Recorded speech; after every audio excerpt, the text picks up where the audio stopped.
My name is Stephen Woolfolk. I'm the Director of Programming and Marketing for the Kansas City Public Library. Thank you to everybody who's here today and everybody who is watching at home.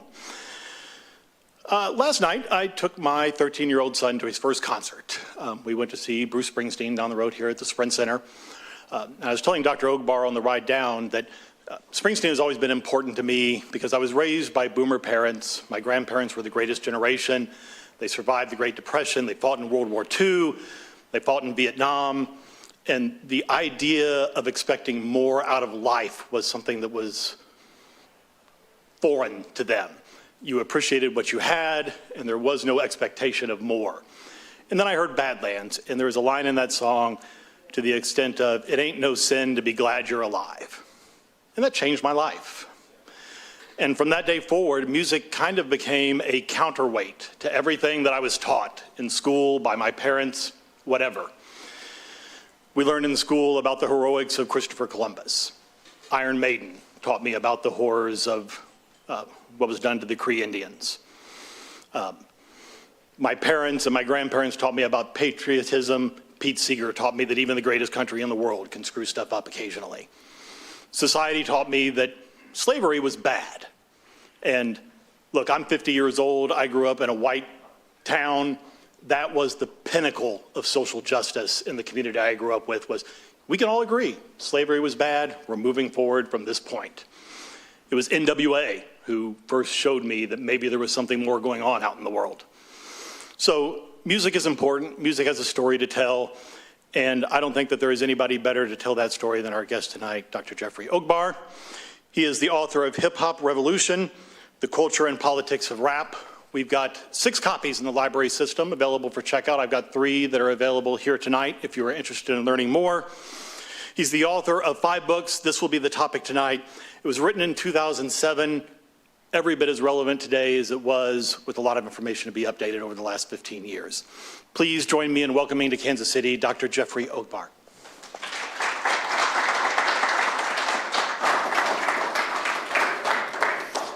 Good afternoon, everyone. It's an absolute pleasure to be here.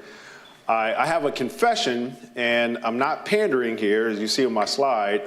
My wife is born in Philadelphia, and her father is born in Philadelphia. Her grandfather, Asa Grimes Sr., is born in Philadelphia, right? So our household is a Dodgers, I'm from LA, Dodgers, Eagles household. So your joy brought a lot of sadness in the Ogbar household recently, but I had no dog in the race, right? So I felt like I was a winner either way. I was excited to come here. I haven't been in the city with Super Bowl champs in a very long time in such close proximity. I hope you're not all exhausted from all the partying, the revelry and everything. Congratulations, it's a big deal to have Super Bowl champs. I am I've talked before about being a big Dodgers fan, and in 2021, I guess it was, when we won the World Series, it was a huge deal. And of course, the Lakers won that year. But I live in Connecticut, so I never got a chance to see a parade. I didn't get a chance to see this kind of stuff. So hopefully you all got a chance to do that and be in the town when all that energy sort of unfolds and pours out.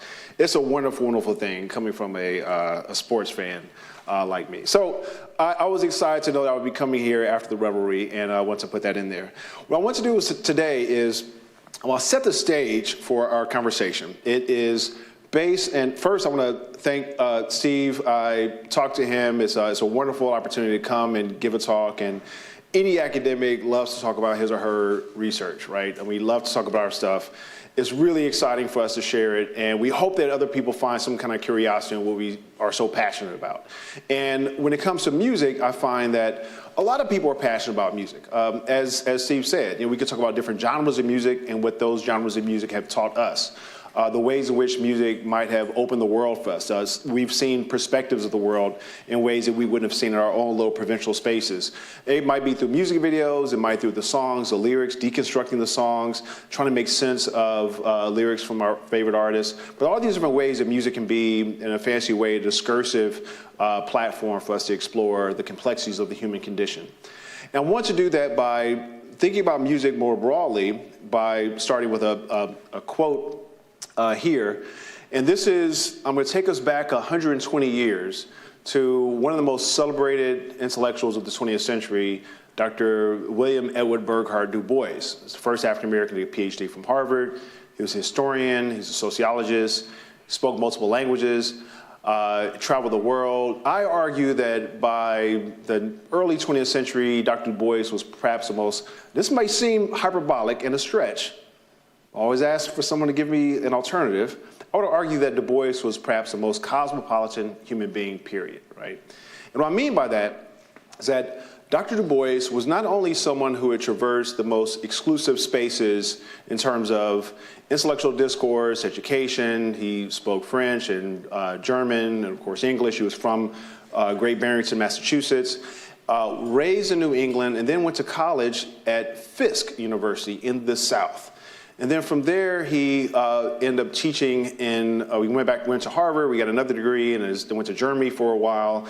He ended up being a professor at the University of Pennsylvania, did this amazing study that became foundational to how we understand urban sociology, the Philadelphia Negro, and then became a professor at Atlanta University. And then in Atlanta, he operated in a space in the Deep South, in a city that saw itself as the capital of the Deep South. In some ways, it was an open cosmopolitan city, and in other ways, it was a very closed, hostile, primitive city with a superstructure of cruelty, right? And he experienced all that.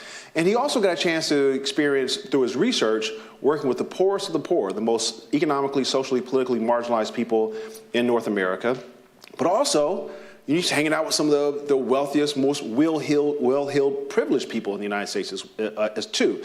And the thing is that those two communities, rarely did you find anyone from either community that could say that they knew what it was like to be in both spaces, right? He got a chance to be in spaces that very few people, but also he was a global citizen.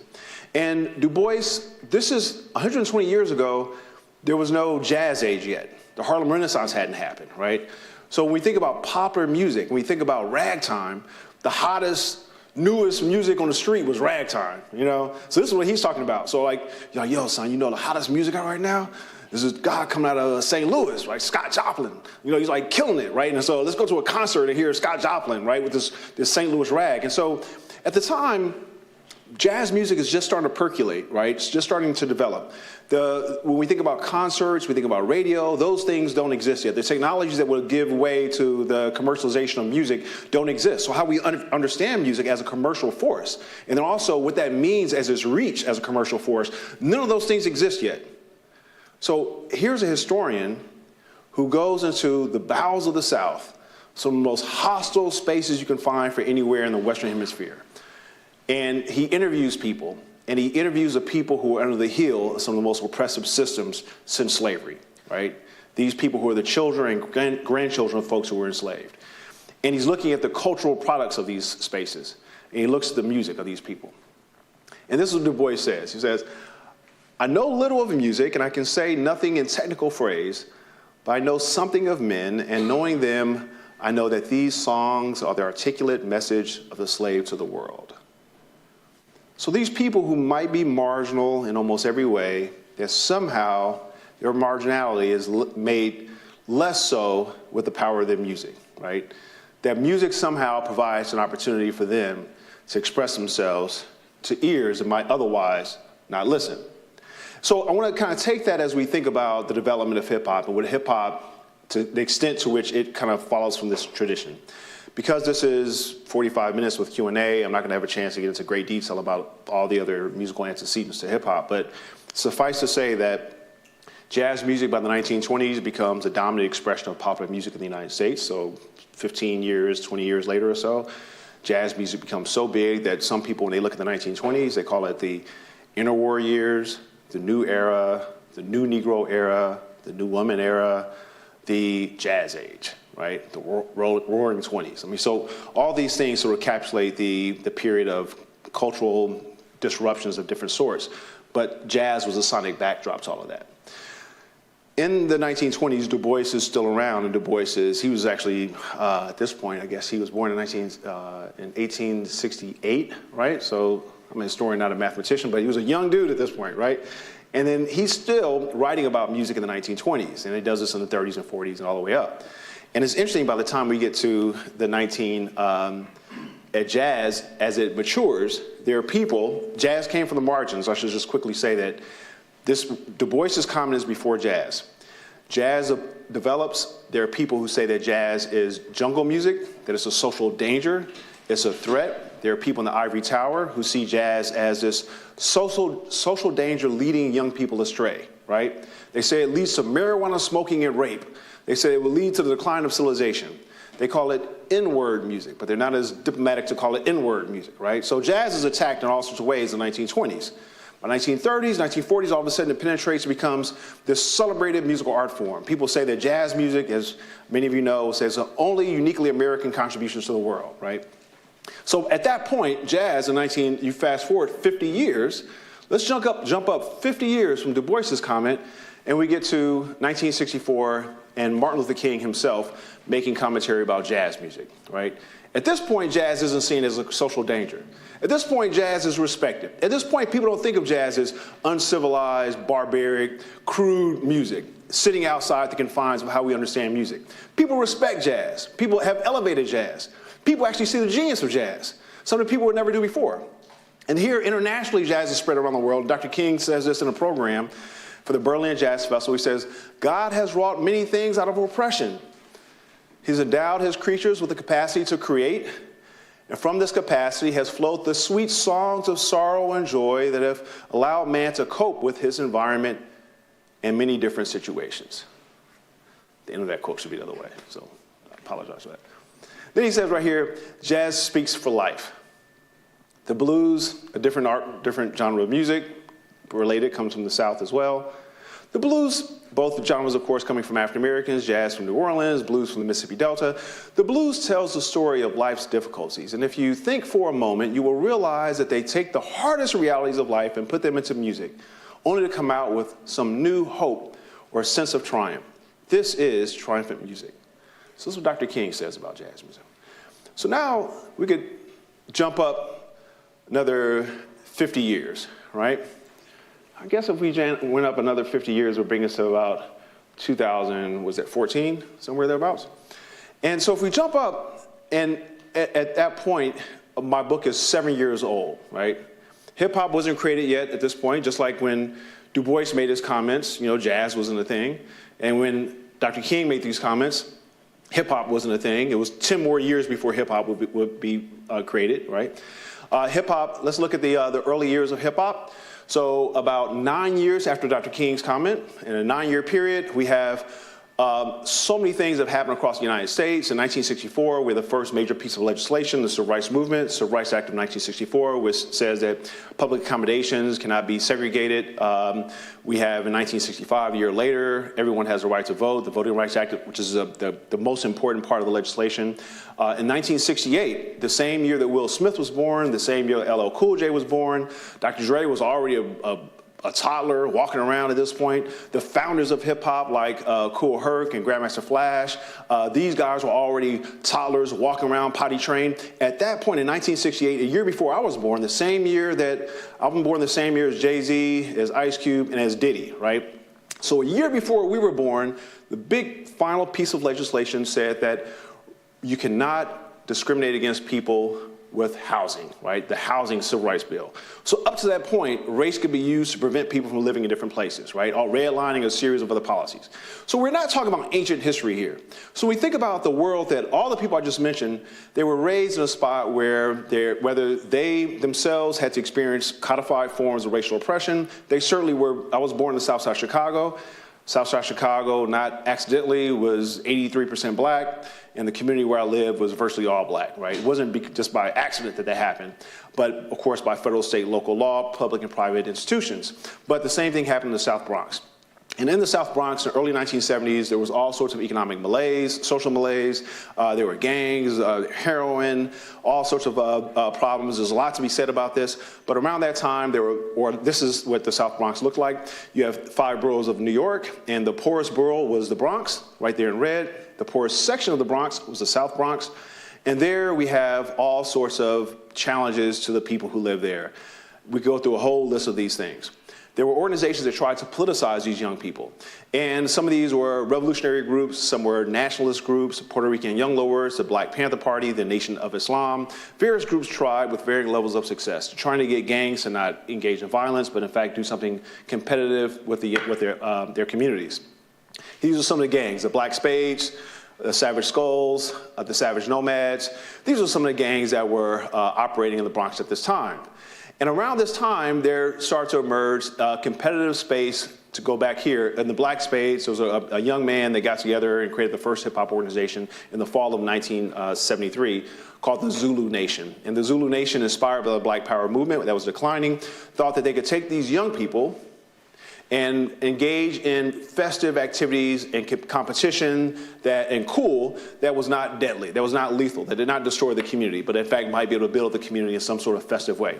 But the thing is, despite everything I said about the voice of the people coming from the poor and the marginalized, when hip hop emerged from the most, and in fact, from the most poor communities, in fact, at this point, the second poorest, or sometimes poorest census tract in the United States was not Mississippi, but the South Bronx. And that's how poor it was. In a super rich city like New York, there was that poor. So, jump up in the 1980s, hip hop, these four elements of hip hop emerged. So this is just good for people who don't know much about the history of hip hop. The first hip hop organization, the Zulu Nation, pulls together three initially, competitive practices among the young people in the Bronx. One was first just having a party in the park, simple party in the park with a DJ. The DJ realized it was harder for him to have a party in the park in response to the crowd by picking up records and trying to put them on and then give shouts out to people. So he said, hey, DJ Hollywood, come here. Why don't you grab the microphone and be my master of ceremony while I do the records? So he got up and said, everyone out there, you enjoying yourself? You enjoying yourself? Say, oh yeah, oh yeah. Got on clean underwear, everybody say, oh yeah, oh yeah. And so people like that. They like the call and response. He got a laugh out of this. He figured the more witty he was, the more people enjoyed it, the more the party went on. So he went on. Other people became MCs, and these people really enjoyed how he rapped to the people. They say, man, you really rap to the people well. And the rapper was formed. So now you have two. You have the DJ, you have the rapper. So that's part of it. And then there were crews of young people who were competing dancing. And ultimately these crews, because hip hop has been so competitive, these crews would try to outdo the next person.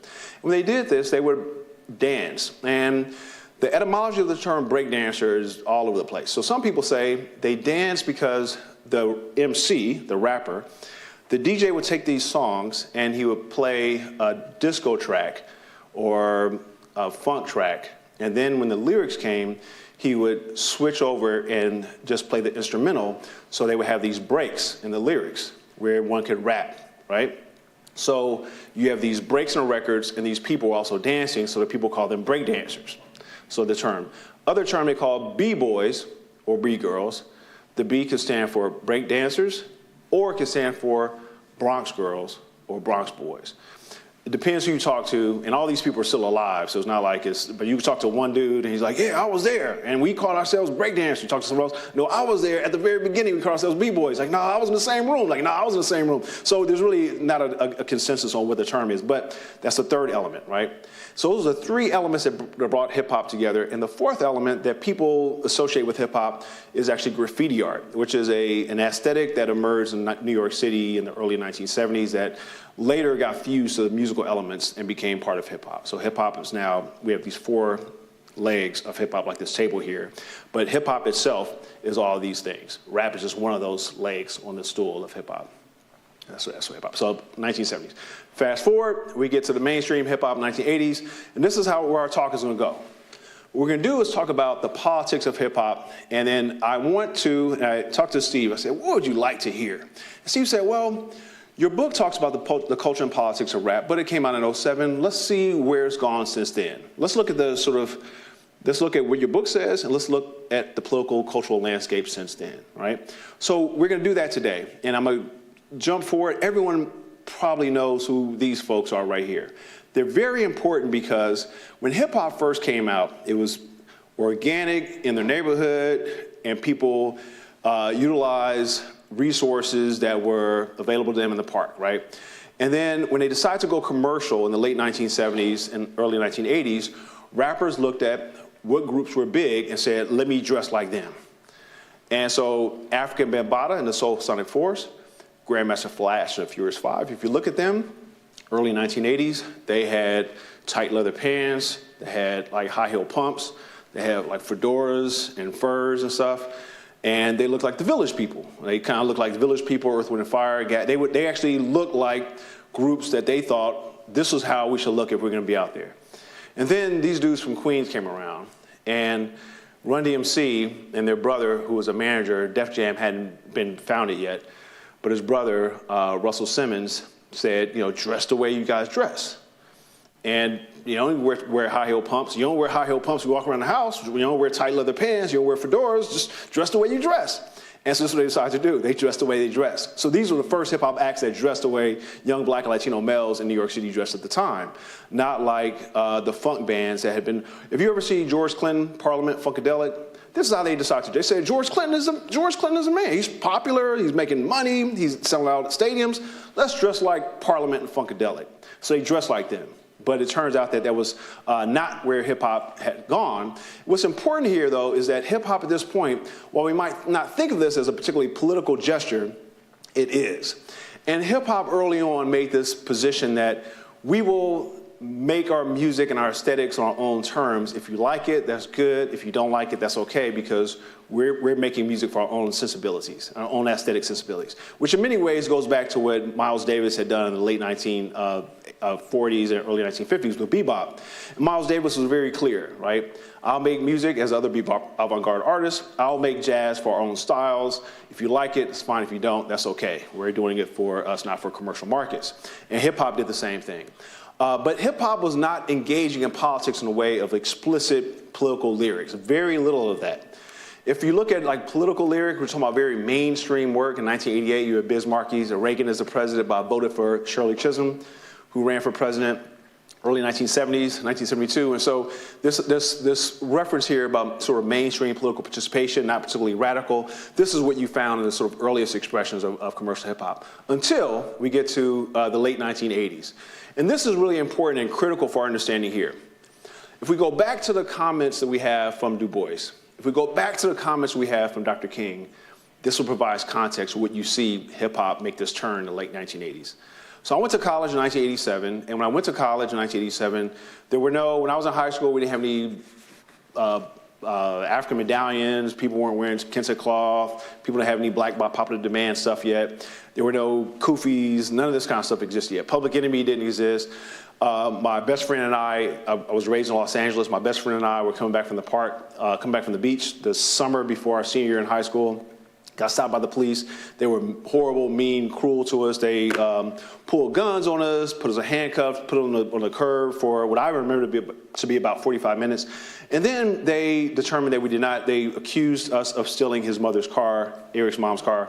But when they determined that we didn't, I distinctly remember how I could get to all the mean-spirited things, but they just took a key, and as they uncuffed us, they said, wrong place, wrong time.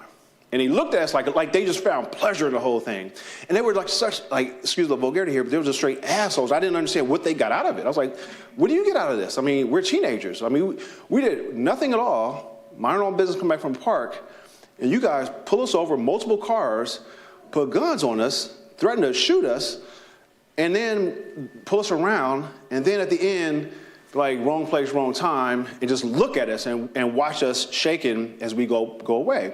Now, I remember at the time there was nothing at all in pop culture that addressed my feelings. There was nothing. No one ever had a song that was like, "Forget the police," or if someone just had something like to express my angst, like, "Down with the police," Public Enemy hadn't come out yet, right? NWA didn't have anything out yet. Boys in the Hood, that scene from Boys in the Hood when they get stopped by the cops, there's a black cop who was the worst one.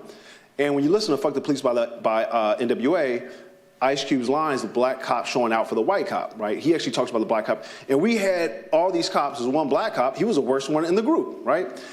None of that in pop culture existed for me. There was no Black Lives Matter movement. There were no TV shows. There was nothing at all. And I remember we were driving away just feeling like angry, sad, scared, and having no outlet, just having nothing that we felt could validate how we felt. There was nothing, right? At the same time, in the late 1980s, all these data start to come out about the deleterious conditions of urban spaces in the United States.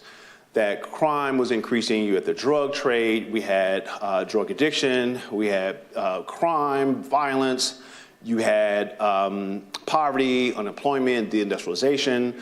We have all these sorts of things going on. And then, I don't know how many people are old enough to remember, people were talking about an endangered black male species. Show of hands, anybody remember that term from the early 90s? All right, yeah. So that's a term that started to circulate. And so when all this was going on, I asked my students this, like, hey, outside of rap music, name some black artists from the 1980s. And they'd be like, oh, like Anita Baker, like Boys and Men, Luther Vandross, Whitney Houston. I'm like, yeah, I love those groups, right? And all of those groups are fantastic, right? But none of them were talking about what was going on in the community like this at all, right? Like Anita Baker, I love Anita Baker. And I will actually try to do an Anita Baker song right here, but I'll embarrass myself, and I know it's on YouTube, so people will clown me forever, right? If it was just in this room, I might try, right? Getting caught up in the rapture of love. Anita Baker is a beautiful, wonderful singer, and I had her little cassette tape. I listened to it when I was a freshman in college. But she wasn't talking about the sorts of experiences. When all of a sudden Public Enemy came out with Black Steel in the Hour of Chaos, they said, I got a letter from the government the other day. I opened it and read it that said they were suckers. Yeah. It resonated with me, right? And then when I heard them say, I remember when he said, like Vesey or Prosser, we got a reason why to debate the hate. That's why we're born to die. Mandela, Sells-Weller, Thatcher, you could tell her, clear the way for the prophets of rage. He said this party started right in '66 with a pro-black radical mix. Then at the hour of 12, some force cut off the power and emerged from hell. And he talked about J. Edgar Hoover, that stinking sucker. He had both King and X set up. The party with Newton's Cleaver and Seal, he ended. So get up. And so when I heard these lyrics, I was like, Huey Newton, Bobby Seale, Gabriel Prosser, Nat Turner, Nelson Mandela. He was naming all these people, you know, like, and people have told me the very first time they ever heard Malcolm X's voice in their life was actually when they heard Public Enemies. It takes a nation of millions to hold us back. And it resonated with people in a particular way. What it did was, in so many ways, Public Enemy, this is their second album, It Takes a Nation of Millions to Hold Us Back, they're standing behind a jail cell. They're in a jail cell standing on an American flag. When you open up the album, that's what you see. They talked about mass incarceration. They talked about not only the prison industrial complex, but they talked about the illegal drug trade. And unlike Migos or Future or a lot of folks who talk about the illegal drug trade right now, there's no glorification of it. When they talk about Night of the Living Bassheads on this album, they talk about the victims of addiction and what it does to the human body, what it does to the black community, right? So there's no glorification about how much wealth you get, right? And how wonderful it is to run through a whole bunch of women because you have all this wealth and you iced out and you got short beams and you got guns, you're killing people. The celebration wasn't there. It was about a commentary about the horrors of the drug trade and just how destructive it was to the black community. And this is what Public Enemy talked about. There are a lot of videos. We're not going to get a chance to go into all the videos right here, but at this point, it was a sort of aesthetics of resistance and activism that became dominant in hip hop. It's hard to imagine that commercial hip hop could be so overtly political, but then because hip hop is very competitive, it starts to become even more political over time. And I have a pointer here, so thank you very much for telling me how this works. So if you look right here, this is a group called X-Clan. And we're not going to get a chance to go through all of X-Clan's this album cover. This is their first album, came out in 1990. They talked about all the same things, right? And we mentioned, but check this out. In this, they have, these are members of X-Clan. This is Brother Jay, the lead rapper right here. This is the album cover. We have right here Patrice Lumumba, who's assassinated in Congo, right? We have Harriet Tubman. We have Angela Davis. We have Dr. King. We have Malcolm X. We have Haile Selassie, the Emperor of Ethiopia, Adam Clayton Powell. We have Stephen Biko from South Africa. We have Marcus Garvey from Jamaica. We have Nelson Mandela from South Africa. Ida B. Wells, right, a fervent anti-lynch advocate and an activist and journalist, an investigative journalist. And then, of course, we have Marcus Garvey again, because I guess they thought one picture of Marcus Garvey wasn't enough.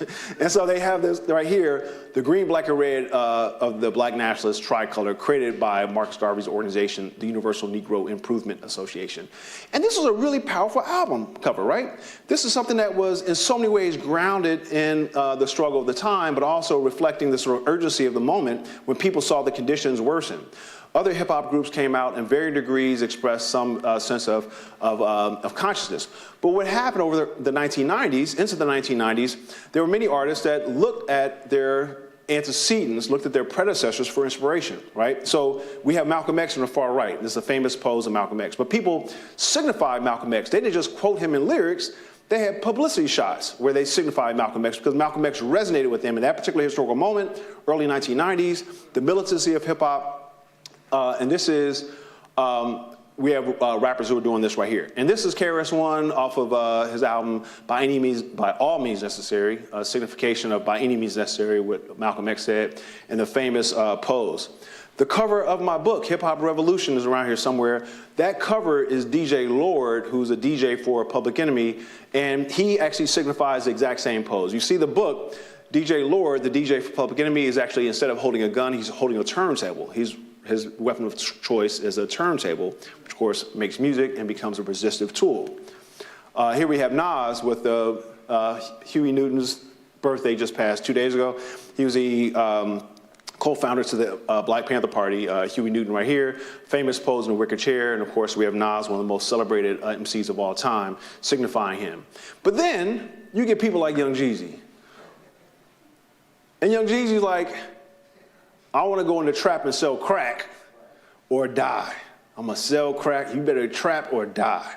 Sell drugs or die. It's a co-option. So what happens, what we have right here, we call what historians call the radical black tradition in music. So we're going back to sort of radical critiques of society, going in fact to a nihilistic take.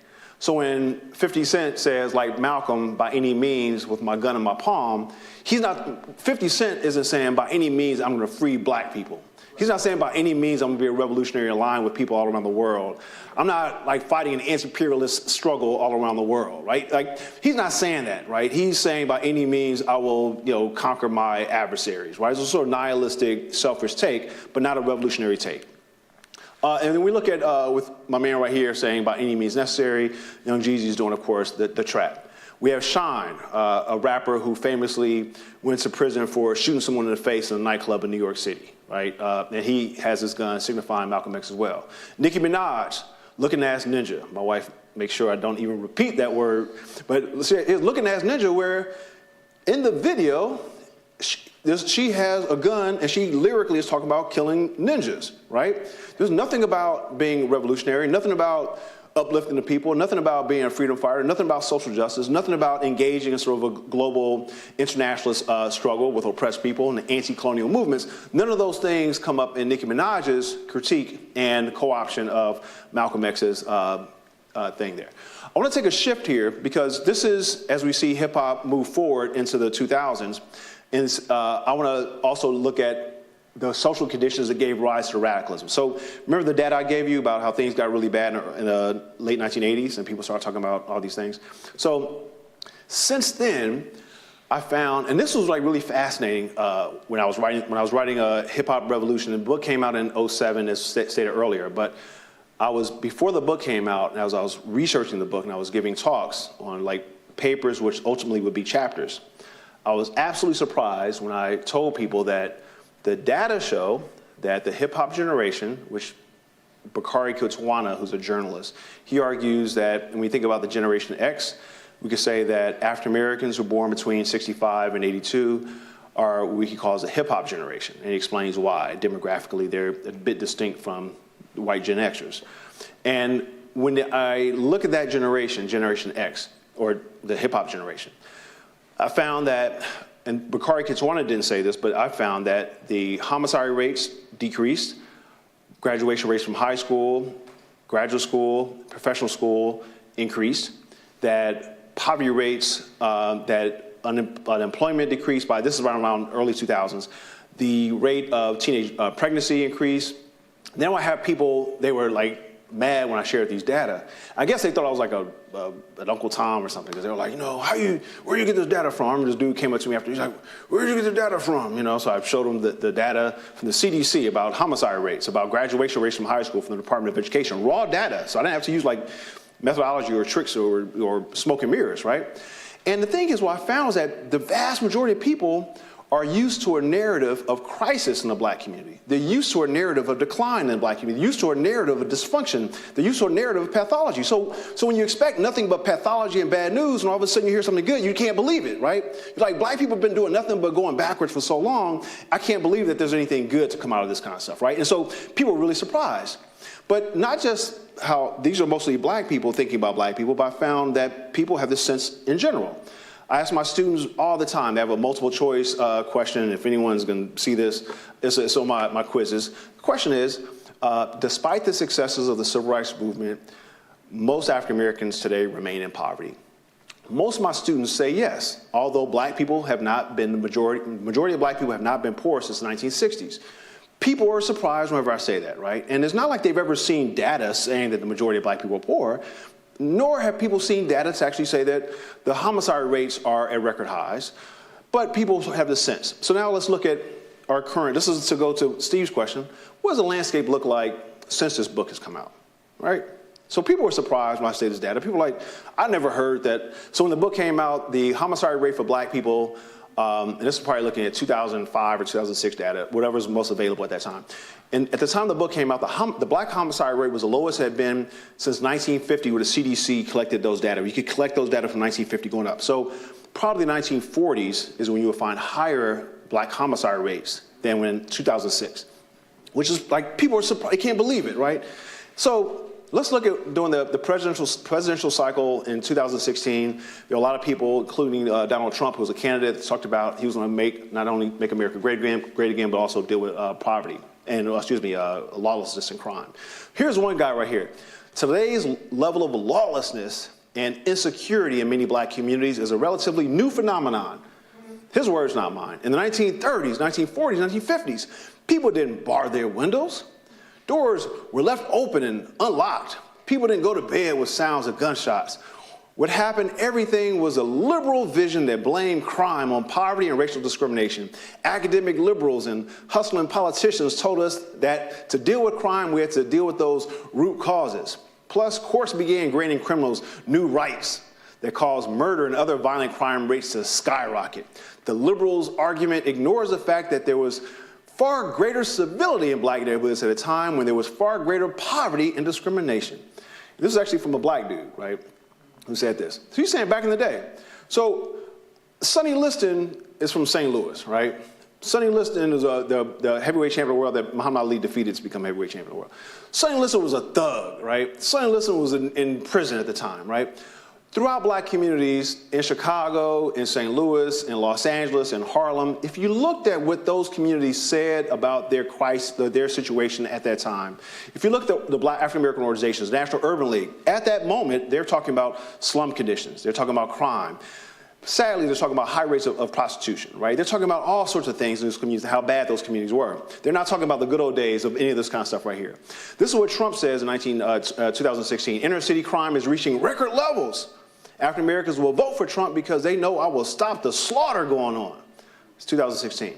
The murder rate in our country, this is him again, the murder rate in our country is the highest it's been in 47 years, right? Did you know that? 47 years.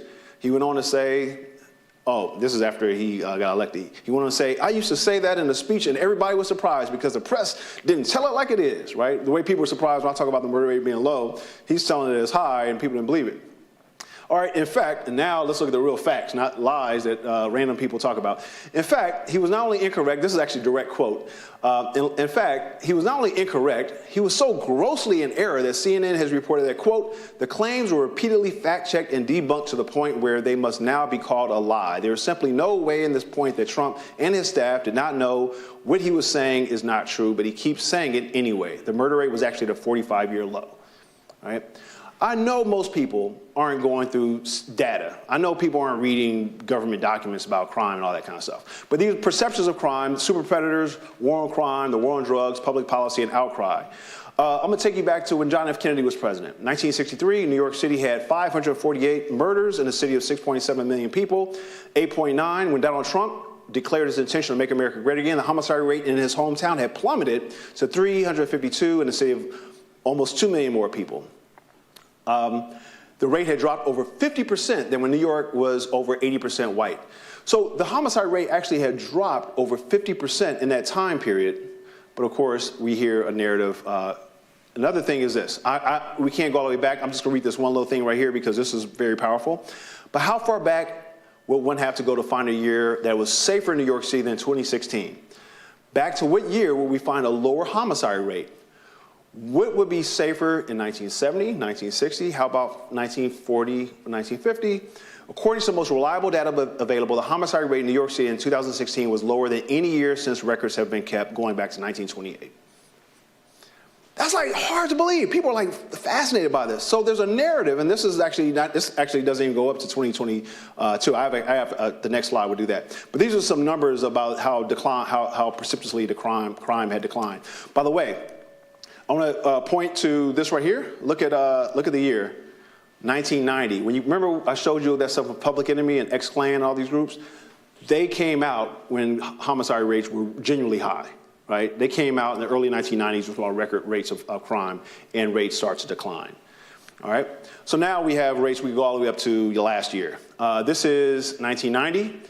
Public Enemy, X-Clan, Ice Cube, a whole bunch of folks were super political. They come out, you see crime rates. People are talking about, there's actually a song called Self-Destruction that comes out. People might be old enough to remember. Self-destruction, you headed for self-destruction. Show of hands, how many people remember that? All right, yeah. So that was New York, that was the West Coast, that was on the East Coast. On the West Coast, we had a song called We're All in the Same Gang, which brought together an assortment of rappers talking about we're all in the same gang to stop violence in the communities. So those songs came out in 1990. So you can see right here at the high point, it goes up a little bit more and then starts to decline. This precipitous decline all the way down, all the way down. You have this jump right here, and then we have this other decline that continues all the way down. And then we have it levels off right here, then the recession, the pandemic hits. The pandemic, as anyone who's been following the news, crime has gone up. There's a proliferation of guns, record number of guns in the country. Never had as many guns as we have in the United States now. Record. We actually ran on, if anyone's a gun person here in the room, you know they ran out of bullets. You couldn't even buy 9mm bullets at a certain point. Like ammunition had become even rare, and the prices tripled at this time. So we're talking about the proliferation, but we have increases of violence after that. But even then, in 2020, it doesn't go anywhere near where the rates were back in those days. All right, so we have a whole bunch of theories on why crime has declined, but I want to because we can't get into all that right now, I want to actually talk about the political landscape. So we're going to jump up a little bit. Actual crime rates have gone down. These are the things. We have a series of laws that were passed. I don't want to do all that. Let's go. All right, let's look at another misconception real fast. There is a conception, a misperception of voting. Get back. Oops, there we go, right here. All right, real fast, this is a political cartoon talking about young hip-hop folks. This is back in 2002, so over 20 years ago now. But this political commentator, this is right after the election in November of 2002, midterm elections, and he said that these young people are so excited about having low-slung jeans, designer low-slung jeans. They're sagging with their drawers hanging out. They spend all this money on all this fancy stuff, but at the end of the day, a voter registration card is is free, but they throw it in the trash. They're uninterested in political engagement. Turns out, although this is what people believe, it turned out that young black people between 18 and 24 voted at the highest rates of all young people at the time. Meaning rates is proportion, right? So obviously in raw numbers, there are more white people, so more white people voted. As a rate of white voters, young black voters voted at a higher rate than white voters, a higher rate than Latino voters, a higher rate than Asian voters, the same age cohort. So the perception is that they're politically disengaged, but the reality is that they're very engaged. So now, you remember how we talked about how everything got politicized in the early 1990s? Fast forward, we have all these cases of police brutality. We have Black Lives Matter. What does hip hop do? Hip hop chimes in. Hip hop chimes in. There are gestures. Of course, we have the need to bring attention to police brutality. And then we have hip hop going all in. We have people signifying, of course, this. But now let's look at the activity of young people across the United States in the 2000s with the rise of Black Lives Matter. And they're drawing attention to the deaths of black people by police, by law enforcement, by vigilantes. This gesture of hands up, don't shoot became this universal gesture in protests and between 2015 and 2020 up to now, and particularly so in 2015 through 2017. But in addition to street protests around the issue with young people all across the country, at a period when old heads like me, admittedly so, keep in mind I'm born in 1969, right? I'm the age of most of my students' parents. And admittedly so, I'm looking at commercial hip hop really disappointed, right? It's become sort of porn hip hop, it's super vulgar, everyone uses N-word, everyone calls women B's and H's. Vast majority of commercial rappers talk about the joys of selling crack. And so I'm looking at all this, but then the real experience of young people in the street tells me something very different. A certain level of activism that we didn't see even in my generation, right? A certain level of activism, believe it or not, and this is one of those stats that people were surprised to see. In 2020, no point in the history of the United States, you have more people, white, black, Asian, Latino, pouring out to the streets protesting police brutality than at that point. At one point, we had over 700 cities and towns in the summer of 2020 engaging in anti-police brutality activism. But of course, rappers like Kendrick Lamar right here were engaged in it. We have, my man right here. We have this one of my favorite rappers of all time, J. Cole right here. And of course, we think about Dr. King himself, and we think about the ways that people see themselves ideologically attached to their predecessors. And this picture of Dr. King is a picture that I'm not exactly sure the provenance of the photo. I don't think that he's saying hands up, don't shoot. I don't think that he's seeing himself necessarily responding to police brutality, but certainly as an aesthetic, we find that there. If we look at voting, I'm gonna leave this just quickly here. If we look at voting in the last election, and we look at young people and look at states who were very pivotal to the outcome of elections in the landscape, we can see a breakdown here of young people by votes for Biden and for Trump. And we find that young people tend to, in these states as well as nationally, tend to lean Democrat. But the outpouring right here in the state of Georgia, a deeply red state, that in the state of Georgia, a deeply red state, we have over 500,000 people casting votes in this age demographic for Biden. Look at the margin of win here, 7,000 votes. And when people talk about young people being disengaged, apathetic, ignorant, not tied to the political landscape of the time, it defies the facts we see before our eyes, right? And so one of the things that I had to do, which was difficult for me, even when I was writing the book, I'm looking at the lyrics. I'm hearing the lyrics of when I was writing the book at the time, Young Jeezy, who was bigger back in the early 2000s. And I love DMX, but DMX wasn't particularly deep about political issues, right? And I'm lamenting the fact that we don't have the kind of conscious hip hop I had back in the day. But it turns out that the real landscape, that people are politically engaged in ways that I might not see through hip hop. That hip hop is one expression of the people, right? But not the sole expression of the people. That the people, in fact, are more complex than what I might hear on the radio, XM or otherwise. And so if you look at the other states, we see much of the same sorts of things that we saw before. Here we have voter turnout, which also talks about how there's a political engagement of young people, which is very impressive. And then if you break it down by race, you can actually see the massive support that African-American youth had as well for Biden then. And then we could see the same sort of patterns in how this happened. All right, we think about the future of hip-hop, and I think about aesthetics. And you saw the aesthetics I showed you earlier with Public Enemy, green, black, and red, super conscious, that kind of stuff. And we got my man right here, one of the biggest rappers of our day is Future. He's based in Atlanta. Instead of talking about Malcolm X or Stephen Biko or revolutionaries like Fred Hampton or Huey Newton, my man got a U.S. Army shirt on, right? If you're familiar with Future's work, when he says, young ninja go move that dope, move that dope, move that dope from years ago, he's like, young ninja, but he doesn't say ninja. He's telling his young child, he's like, move that crack. Move that crack, move that crack. Go on, young man. Move that crack. Sell that crack. It's good. Go ahead and do it, right? And so it's really kind of fascinating, the sort of departure we find in commercial hip hop, the sort of antithesis. I'll leave you, and this is Lotto on the right. The sort of aesthetics, the blonde hair, the appropriation of European standards. Listen to the lyrics. Megan Thee Stallion, maybe someone can help me out here, because I know in Megan Thee Stallion's lived life and what she says in interviews and that kind of thing. And I was like, I want to get some conscious lyrics from Megan Thee Stallion. I bet Megan Thee Stallion's dropping some gems. I bet she got all kind of like real deep stuff to say. And so I was like Googling her lyrics. I started doing searches like woke lyrics, social justice lyrics. And I was like, damn, how come I can't find anything from Megan Thee Stallion saying something real deep? And she had a lot of contempt for, hating ABs, but I was like really kind of struck by the dearth of those sorts of commentary. It doesn't mean that artists like that don't exist, right? And hip hop, I often say that hip hop is almost like a city. And here in Kansas City, I suspect there are certain neighborhoods that have very distinct characteristics, and other neighborhoods that have characteristics that are almost anathema, right? That certain neighborhoods have a certain feel, and other neighborhoods have different feels. Some neighborhoods are safer than other neighborhoods. Some neighborhoods are poorer, some are wealthier. Some neighborhoods have really nice nightclubs. Some have great restaurants. And I like to think of hip hop in many ways as sort of being like a big city, right? And then there are parts of the city that you could have certain tastes satisfied, right? Certain wishes satisfied, and certain aesthetics, and other places where you don't have it.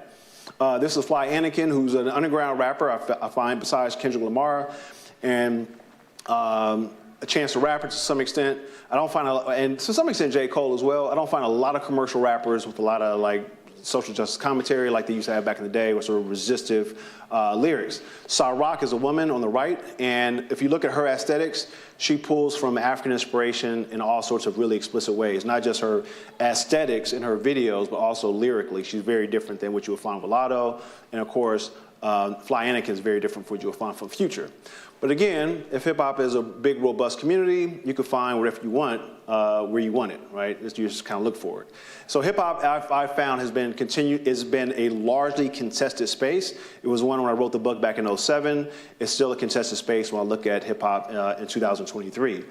There's a little bit of something for everybody. If you want to sort of disabuse yourself of certain types of hip hop, you can do so and still appreciate hip hop. The hip hop is broad enough and big enough that people can appreciate a lot of different things simultaneously. So I'll leave you with that. And thank you very much for your time.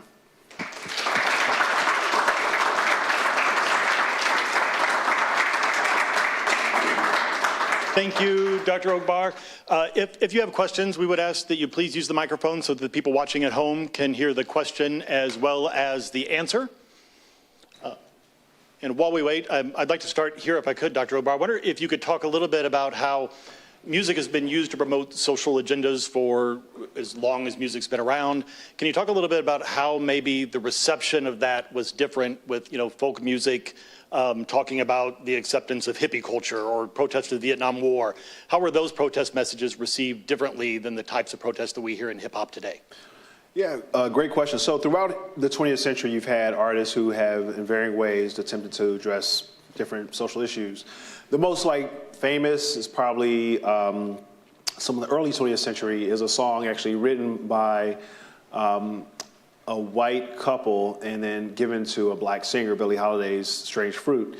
And when Billie Holiday, who was a jazz singer, decided to sing Strange Fruit, many people thought that she would sacrifice her professional career in doing so.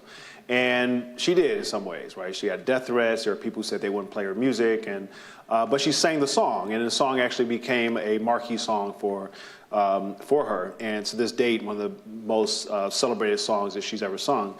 The same thing can be said for, in the 1960s, Nina Simone, who was another jazz singer and pianist. She was not really political when she came out, and she was friends with Lorraine Hansberry, a novelist and a playwright. And Lorraine Hansberry and she were friends, and the civil rights movement was going on. Lorraine inspired her to pull in some commentary in her music from what she saw in the world around her. And she did so. And ultimately, it became a bigger piece of her repertoire. And she did Mississippi Goddamn is one of her big songs. In another way, you had this with a fascinating story about Marvin Gaye, who was a writer, who was a singer, but also a writer for Motown, and Berry Gordy, who was the CEO of Motown. Marvin Gaye reportedly went to Berry Gordy and said, hey, Mr. G, we have, I don't want to call him Mr. B or Mr. G, one of the two. They said that we have this civil rights movement going on, and I feel like our music should reflect the moment. And Berry Gordy said, Marvin, you're a good dude, you're a little naive. We can't be political. We don't want to sacrifice our commercial appeal. We make music because people like to dance, and we want to do this kind of, we're not trying to commit professional suicide. So in 1964, there was a song that was released that Marvin Gaye had a hand in writing, and it was Martha and Vandella's Dancing in the Street. And if you listen to Dancing in the Street, the singers are saying, they're dancing in Philadelphia, PA, dancing in the street. They're dancing down in New Orleans, dancing in the street. All the people around the world, they said, every boy grab a girl. It doesn't matter what you wear, just as long as you are there. And the thing is that when she's saying, like, at that time, in 1964, there was urban unrest in Philadelphia. One of the biggest cases of urban unrest happened in Philadelphia at that time, right? In New York City, which they also mentioned in that song, Harlem had one of the biggest explosions ever that Malcolm X talks about, right? In New Orleans, of course, we have these major civil rights demonstrations. Then we have anti-colonial movements and nations getting free all around the world. And the leading young student nonviolent coordinating committee in the 1960s took an adjustment on just how they dressed. They used to wear suits and ties and went out to engage in protest. They started identifying with the people, wearing overalls. It doesn't matter what you wear, just as long as you are there. This idea that dancing in the street seems to be a metaphor for something else, for freedom movements, right? A resistive expression and celebration of young people engaged in this behavior. So people actually went to Berry Gordy and said, Berry Gordy, this song, I thought you guys were apolitical, but this song actually, he said, no, I don't know anything about politics. I don't know anything about the world. I don't even know about current events. I'm ignorant. I don't even read the paper. I don't know nothing about nothing. Leave me alone. And so he was like, I don't know anything. But he was, for sure, terrified at the idea that politics would come into his music and sacrifice his bottom line. Ultimately, in 1971, he relented. The Black Power movement was in full sway. Marvin Gaye wanted to do this. And he said, I'd like to come out with an album that's fully dedicated to what we see around us. And he came out with what's going on.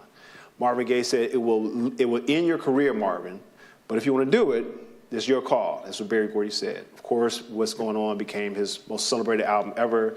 It's been, the Library of Congress, and we have so many different institutions that have celebrated the album. It's got all sorts of awards, and seen one of the best albums of the 20th century.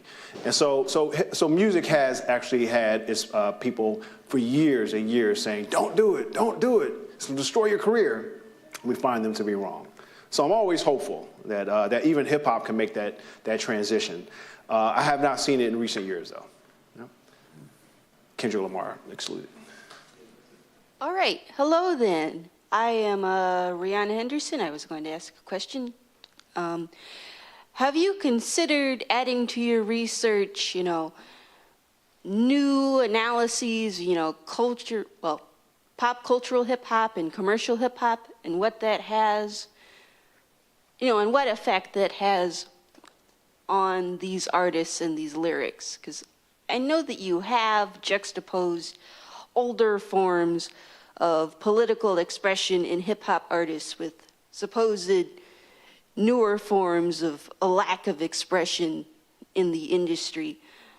And then my second consideration is, have you considered expanding your analysis to feature more queer and or feminine takes on the hip-hop genre? Yeah, thank you very much. Yeah, I think a struggle for me, just to be honest, when I first started writing the book, I was teaching a class on hip hop. And at the time I felt that I knew more of artists, even underground artists, than my students. Then at a certain point, it was no longer the case. And my students certainly are better plugged in than I am with commercial hip hop. And while I'll find artists that I like and listen to, I don't follow them, and it's harder for me. Because I've actually tried, and it's harder for me to hear folks now. Like, I mentioned earlier Future and Migos and Megan Thee Stallion and some others. But like Blueface and a lot of these people, it's just not good for my spirit. It's just death of black, and again, like people are like, well, back in the day, we had 2 Live Crew.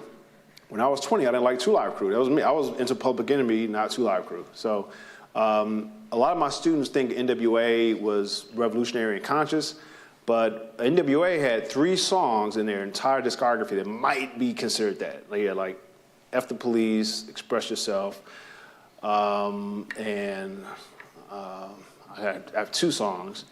So maybe there was a third. I thought there was a third. But anything else? No, that's Public Enemy. I think NWA probably has 2 songs that had anything to do with like helping black people at all. And even then, it's really 1 song, because F the Police is not about loving black people as much as, and I try to explain to people, and people have a hard time with this. I tell them, I'm like, if you took Al Capone, right, and as Al Capone, what do you think of the police? Like, fuck the police. I don't like them, right? If I went to Charles Manson, like, Manson, you just finished killing a whole bunch of people. What do you think about, fuck the police. They're always trying to stop me from killing people.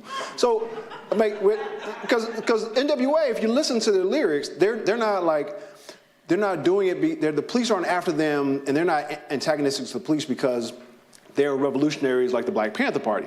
So Chuck D, a rapper from Public Enemy, he has a line where he says, they're tapping my phone. They won't leave me alone. I'm even lethal when I'm unarmed because I'm louder than a bomb, right? When he says they're tapping his phone, it's very different from Biggie when he says they're tapping my phone in the basement because I'm flagrant. DEA agents, right? We talk about the DEA agents tapping his phone because it's like the drug enforcement agency because he's selling crack. It's not because he's a revolutionary like Malcolm X or the Black Panther Party, right? So their relation to the state might be antagonistic, but it's for very different reasons, right? And so it's not. And so for me, when I was 20, I didn't like this. So when I tried, so my point is that for me to listen to commercial hip hop now, it's to be honest, it's hard for me. And I can't, it's hard. So if someone knows some artists, because I tried to look and I found like these people up here, but if someone knows some stuff I could listen to and be like, oh, okay, I could kind of rock to this, it doesn't eat at my spirit, then maybe I could rock to it. It could be my ignorance, and I'm definitely open for it, yes. Well, I think in the area of queer rap, probably Tyler, the Creator, Steve. Queen Latifah. Yeah, Queen Latifah. Yeah. But I'm Rihanna's mother. And so I had a question. I came of age in, the 90s. And I saw you raise your hand earlier. Yeah. You talked about, stop the violence. Yeah. So I wanted to know what you thought about when I was a young teenager in the 90s. We had the new Black consciousness movement that, where everybody wore the red, black, and green, and the dashikis and the ankhs, and, it was a resurgence of kind of a Black renaissance. But it seemed that as hip hop became more commercially valuable, that changed. And I wanted to know, what did you think about the influence of record companies in kind of destroying that movement and propagating the gangster rap, as they would have called it, as opposed to this new Black consciousness movement, because it was more commercial, and that it was actually more commercial with white people than with Black people? Yeah. So, thank you. So this is really interesting. When I first started writing the book, most of my students at UConn are white. And in fact, the title of my book comes from my students, Black and White and Asian Latino, like all of them. I had the press and I, University Press of Kansas, and I had a disagreement over the title of the book. And it says it's Hip Hop Revolution, but I wanted it to be hip hop on both sides. It was an homage to Mos Def's album, Black on Both Sides. It also talked about the contested nature of hip hop, since hip hop is not just Public Enemy or NWA, it's not just this dude and Anakin. It is all of that stuff, right? I mean, hip hop is complex and disputed. So the press gave me 3 different things, and we said, okay, no one's happy with the 3 last titles, but I put all 3 of them on the board, and I asked my students in the class, I said, you have to help me, and whatever you say, we'll go with. And we took a vote over the 3 different things. It was Hip Hop Revolution, and my students made that decision. But the thing is, like, the decision was, revolution makes it sound a little more political than I think my intentions, right, of the book. But the students I found have been so, back in the day, they were so helpful to me. And my students, all of my students of all racial backgrounds, tended to be, in the early years, contrary to commercial hip hop. And they weren't into the sort of so-called coon minstrel stuff either. That changed. And when Obama got elected, Jay-Z said that the appeal that hip-hop had with young white people helped create a space where young white people were willing to vote for a black president. And that music had made that difference. I don't think that he was completely wrong, but I think that it's overstated. And what I found, I'm looking at the numbers here, and this is actually, this is a change of heart for me, because at first I didn't take this position. But what I found is that if you look at the numbers, white kids who are in their 40s, I'm now 53, but white kids who are in their 40s who grew up listening to hip hop are voting for Trump, right? They were like, and men who are like, 48, 49, 50, who were listening to this stuff, they made the decision to vote for Trump. They didn't like that. Most of them were voting for Trump. Yeah, but also, and it's the type of so the politics actually, there's a discordant politics expressed by African Americans and whites in general. Just in generalities, of course, right? There are whites who vote Democrat and Republican, and blacks who vote Republican and Democrat, but most whites vote Republican, most blacks vote Democrat, and those whites who grew up listening to hip hop are still, once they get past 40, they're voting Republican anyway, right? The other thing is that the kind of rap that people are listening to now, like my students, they listen to like anti-black, anti-woman rap. I mean, it's not, so there's a switch, like my students back in the day, I remember like I first started teaching this class in 1999, 2000 academic year. It was so rare that the Source magazine did a story on the class. Like someone's teaching a class on hip hop at a university, right? And they brought a photographer in, they did a little story. It was very rare, but at the time my students listened to Mos Def, Talib Kweli, they loved Common, Pharoah Monch. They were listening to all this underground hip hop, and they were like, "Oh, Jay-Z is whack. He's just like this shiny suit, dudes from like the Lox and Diddy and that kind of stuff." And now most of my students love stuff that is almost all anti-woman and anti-black. The one thing that hip hop has become more progressive about is sexuality, right? Where back in the day, homophobia was the norm. You don't hear it like that, but the lyrics about women, like I'll F your B and y'all be, this is universal. No adult male has gone platinum since 1999 without calling women B or H on the album. Like Wyclef Jean and Will Smith are the last two to ever do that, right? It's crazy. Michael Moore could have gone platinum. He didn't himself say it, but he had Schoolboy Q on his album saying it, right? So, but it's a very different landscape. And I do believe that the companies, to answer your question, I think that companies understand that the market demands an anti-black, minstrel-like expression in music, and they give that to the market because that's what sells. That's my theory. Yeah, and the evidence suggests that that's the case. We'll do this question here, and then I want to finish with an online question, if we can. I'll be super short, I promise you. I promise you. Thank you for allowing me to ask my question. I was born a few years before the baby boomers. And the music of the time when I was born in '42 was pretty much about love. And it promoted love. It promoted families. And a lot of times the families didn't stay together, but they conceived out of love. And I noticed with hip hop that the music that I hear or my grandchildren or my children tell me about, it's really not about love. And so I'm concerned about the African American family. I work for the YMCA Head Start program. The family structure of African Americans is totally different today. Totally different. There may be love on this side, love on that side. The child is in the middle. Can you address that through the music of hip hop and the vibration of hip hop? Does it cause a loving expression, movement, or is it agitation and could cause violence? Okay. Thank you so much for that question. I promise, man, thank you so much for that, and I promise to be super short with it, right? So let's look at that. When Hip Hop Revolution came out, I looked at 3 different studies on gender with white and black males for all 3 studies, and white, black, and Latino males for one of those 3 studies. But these are studies in 1993, 2003, and 2007, right? So we have over many years. Each study found that black males were most likely to endorse gender equality among the males. it's a surprise to like a lot of this stuff, people are surprised. People are often surprised that not just that black males are more likely to endorse gender equality, but I will go back to the 1940s and say, well, if I look at pop culture in the 1940s and think about what images do I see of black people, the most famous black woman in the United States of America in the 1940s, you want to know who that was? Aunt Jemima. She was the most famous black woman. It was a mythical slave woman making pancakes, right? Yeah, not even make believe.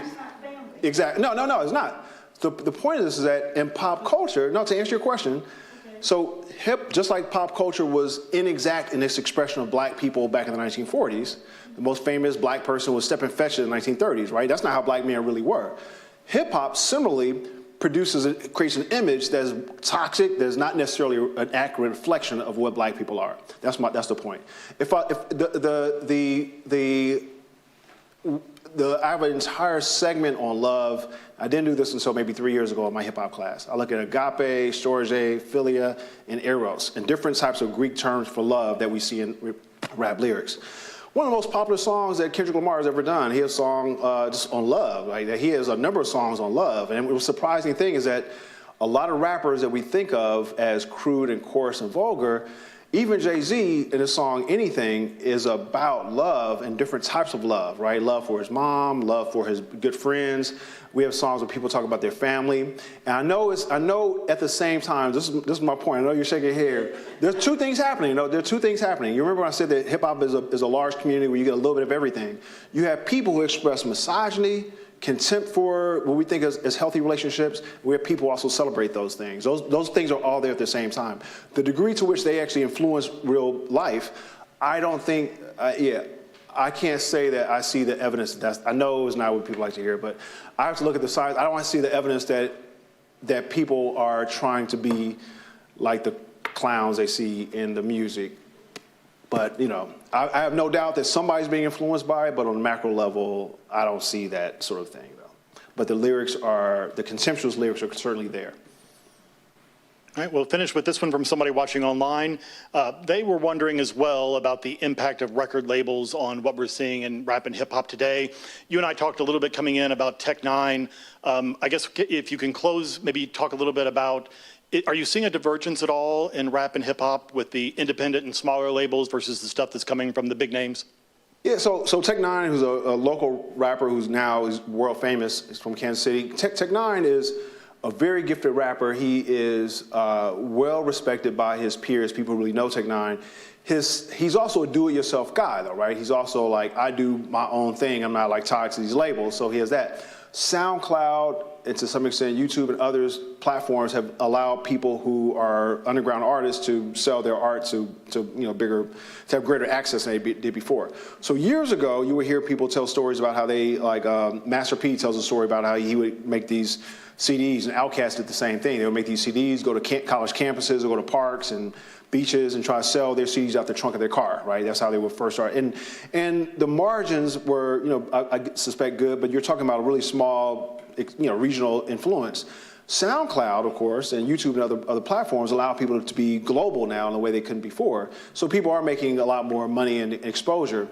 That's still different from the labels. The labels are still very constricted in who they sign and who they promote. So if you look at, like I have XM radio in my car, and I listen to like the rap stations, and I'm trying my best to answer the question, or I try my best to listen to what's going on, and I still hear the same tropes of foolishness. What I consider foolishness. I do sound like an old man, like back in my day, music was good, but it is what it is. So maybe I'm just that old curmudgeon. I try my best to be better, but I guess I'm not that successful. So I'm sorry. Dr. Ogbar, thank you very much. That was fantastic. Thank you.